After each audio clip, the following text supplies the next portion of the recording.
Hi, this is Mike Kelleher. A question came up on Dentaltown a couple weeks ago that kind of sparked me to think about making this video tutorial here. Question came up as to what is the best way to make a new crown to fit to an existing partial denture. And this is something that over my career I've certainly struggled with, tried all kinds of different methods of replicating the clasps in Duralay, sending partials back to the laboratory with full arch models. None of it really was all that predictable. Sometimes it worked, sometimes it didn't work. Until I got my Planmeca FIT system and then found that without a doubt the clone feature in our CAD/CAM system is by far the best way to make a new restoration fit to an old partial denture. And we accomplished that using the clone feature, something probably most have used before. I know Wally has posted some fantastic videos on using this for cloning diagnostic wax-ups for elaborate anterior work. But this is kind of one of those bread and butter things that doesn't come up all that often. But boy, when you need to do this, this is a very, very handy tool to have in your bag of tricks. So I'm going to go through how we would go ahead and clone the existing tooth, and some of the things particularly I'll pay attention when I'm cloning for a partial denture replacement, that may be a little bit different than what I would do if it was just a straight up clone. In general, I don't use clone a lot. It's a feature that, like I said, for diagnostic wax-up, if I want to copy that, it's great. For this particular application, it's great. Occasionally, the other time I'll use it would be if I have a tooth or an arch that has some severe rotations or malalignments where I know the library teeth are going to have a lot of trouble, autogenesis is going to have a lot of trouble, and cloning makes sense. But typically I find that the library teeth give me much better anatomy, much easier than cloning what's there. But for this instance, for sure it does. So we're going to go up into a case that I completed not all that long ago, cloning a tooth. All right, so for this type of a case, we're of course going to need to do a preoperative scan of the existing crown or tooth or whatever is there that the partial is currently resting on. So in this case, we've got a tooth with a very large old filling that actually had broken cusp on this, and this is why we're doing the crown. So we're going to go ahead and we're going to clone that. Now, in a lot of cases when you're doing these, it is because there's a broken cusp, something's fractured. In this case, and in what I'd suggest you do, if you've got that kind of a fracture, go ahead and just use some lake-cured composite and apply it to the fracture in the tooth. No bonding agent, just something that you can put on here, shape, and then kind of fit that to the existing clasp or rest or guide plane or whatever, depending on where the fracture is, so that you have something in the mouth that fits to the partial denture. Hopefully you don't have to do it too often, but it is the way to do it for sure. You need to make sure you have something that's fitting here to it. Doesn't have to be perfect. You have to just make sure that clasp, in this case I just want to make sure that arm fit around there. So you can go ahead and put the partial in place and pack the composite to it and just kind of jigger it off carefully, or apply it on there and just kind of disc this down until the clasp fits in properly. But you want to make sure you have something here that you can clone that accurately represents how that partial denture is going to need to rest against the tooth. The other thing to make sure you pay attention to is these proximal surfaces. These are important because that's where your guide plane is going to be. So I would treat this like you would a proximal contact. Say imagine there was a perforation here. So make sure that proximal contact is captured nicely and you don't have any low data in the area where that partial is going to run against. They're a little bit down by the gum line is not an issue, but in the area where that partial denture is actually going to be in contact with the tooth, make sure your data is nice and clean. Make sure the data is nice and clean where the clasping is going to be. So that's really important. The other thing too to keep in mind is we need to make sure this stitches with the prep model nicely. So typically we're going to do kind of a 3-tooth or so model.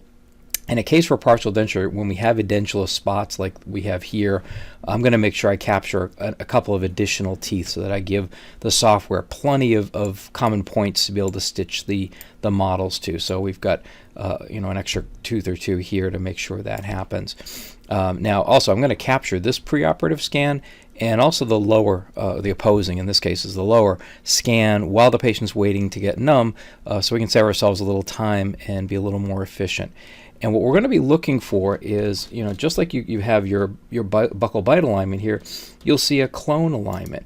So once we've got the preparation scanned in, automatically the software is going to match those common points up and is going to align the clone or the preoperative scan to the prep scan. And what you want to see is what we're seeing here, this kind of speckled appearance where you've got a little bit of the preoperative scan bleeding through the prep scan, with the exception of the tooth where you've prepared, because that's going to all be the pre-op bleeding through there. So this is what we're looking for. If it doesn't align, you can realign this manually just like you could with your buccal bite. You can kind of just redo the alignment and then just kind of grab on one of the teeth and just kind of bring it to one of the common points, and the software will bring that in and align that up nicely for you if it for some reason doesn't align correctly. And again, just like with the bite, you have to make sure that's closed before you can advance. And we're going to move on to the margin tab. Margin, you're going to mark, is the same as what you would for any standard crown here. The one thing you're going to do different now is you have to define what parts of this restoration or what parts of this model are going to be cloned into your new restoration. So we're going to do that by using this pre-op editing tool right here. And this is essentially just like marking your margin on a preparation, except you're marking it here. So you're going to click on this and you're going to hit the trace tool, and this works exactly like doing a trace on a margin. And you just kind of go right around the tooth here, and you're going to copy this structure, and you're showing it. So you want to just take care that you're not going too crazy and going and hitting on the adjacent tooth, catching as much of this as you can. This is where the better your quality of your scan is for the preoperative scan, the easier this is. And this works the same as you would have worked with marking the margins. Keep putting in a series of dots and then connect them back at the beginning, and that gives you your preoperative edit. Okay, now you can also, it's got similar tools as you would with marking your margin. You've got the move curve and add segments. So just like if you make a mistake marking your margin, you want to kind of move things a little bit, you can do that. Or if you need to add segments, you can do the same thing with an add segments tool that's here. And that works exactly the same as marking your margins. So that's how we've got that. And again, we're making sure we've got all this captured nicely. Now the plan tab on this one, you don't really have to worry about the plan tab, because what the plan essentially is, and this is showing, this is what you've selected, and that's what the software is going to go ahead and clone to the tooth. And we come over to the design tab, and you still have your options of doing your different libraries, but the pre-op is selected, and you hit apply, and that's going to go ahead and morph that preoperative tooth, preoperative scan in. And it's going to look pretty much like what you had before. It can get a little rough at the edges. First step I'll always do with this is to go to my smoother tool and just kind of go around and just smooth out those real rough spots. And you want to be careful here in the areas where the clasps are going to rest. I will smooth that a little bit. Again, with this, if you're a little bit off here, this is an area you can adjust your clasp a touch, but you don't want to do too much smoothing here, or that clasp is going to be loose. But usually it's right around the margins. You'll see some of those little areas that you want to smooth out. Now, this is why I don't use clone too often, because this, you'll get whatever the anatomy was on your tooth is what you're going to end up getting on your new restoration. And typically when we're doing a crown on a tooth, it's because the tooth has had a big restoration, something's gone on with it. So we'll go back, we can dress that up a little bit. But I'm going to go through kind of the same steps I normally would go through if I was doing regular crown. I'm going to go around to the cervical. There was a little spot there where we had that cervical non-carious lesion down there. We're going to go ahead and clean that up and get the contour a little bit better. Now back here, and I know the clasp comes in through here, so I'm free to make any changes back here I want. Obviously I've got to get this proximal contact taken care of. That's obviously not going to fly.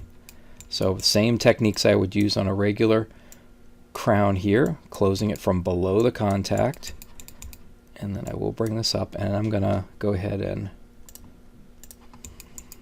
use my smoother tool here to get rid of some of some rough edges there. I'm gonna get rid of those. That's just an artifact from the copy function, and I may go back here and have to actually refine that contact again just a little bit.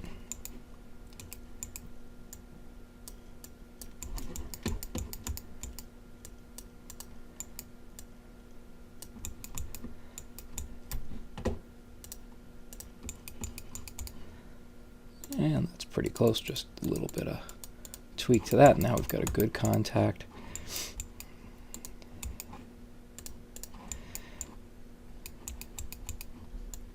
Smooth things out just a little bit here.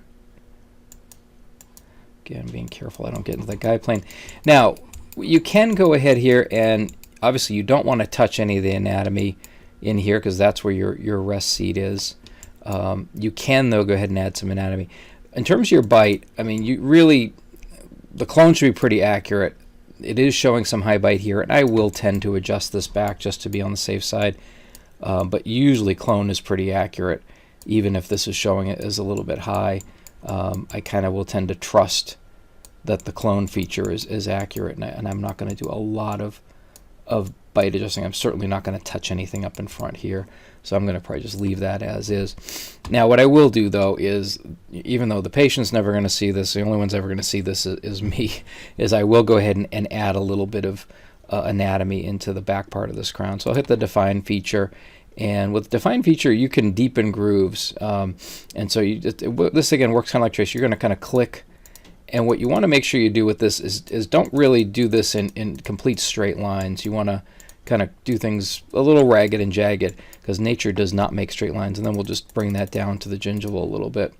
And same thing again here. I'll just keep drawing in until I have kind of refined this anatomy a little bit, make it look halfway decent. Again, it won't be as nice as the library tooth, but a little something to be able to put a little bit of stain in if you choose to stain the grooves a touch and give this a little bit more lifelikeness. So that's pretty much all we would probably want to do there. We can check our material thickness. You obviously want to make sure you've got good material thickness in where that rest seat is going to sit. You know, the rest of this is pretty good. As I think you all know, Ivoclar has kind of changed the dimensions that they require for the Emacs. So these little tiny yellow spots do not give me the least bit of concern if I'm going to be bonding this restoration in, which I will be, or I did. So we're good to go there. Again, you're not going to get the most pretty and beautiful crown out of this. This is just not going to give you the same kind of anatomy as if you had a library tooth in there. But the most important thing here for your patient is their partial denture is going to fit back on top of it. There's going to be a big ugly metal rest seat here anyway, so you know, we're not so worried that this doesn't have, you know, textbook anatomy to it. It's got to be functional more than it's got to look good here, especially it's a molar. So that's kind of what we're looking to do. And from there, you know, straightforward, just going to go ahead and mill this out. You know, what I always will do is I'll try these in the purple stage. I'll try any of them in the purple stage, but I'll try this in the purple stage, try the partial denture in with it, and you know, almost always everything just drops right in. Occasionally, if the mill maybe hasn't gotten into here as cleanly as it should, I might just deepen this a tiny bit with a burr, but most often I'm not going to be doing much of anything with that. I would come around here, you know, normally I would maybe do a little more design in here and smooth this out and kind of round it over in design.